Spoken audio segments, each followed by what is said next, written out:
¿cómo estás?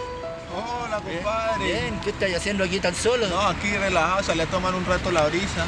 Ah, relajado. Sí. Y mira, ¿y cómo está tu mujer? Ella bien, gracias a Dios, Bien. en la casa. Mira, ¿usted cree que está en tu casa? Sí. ¿Sabes qué?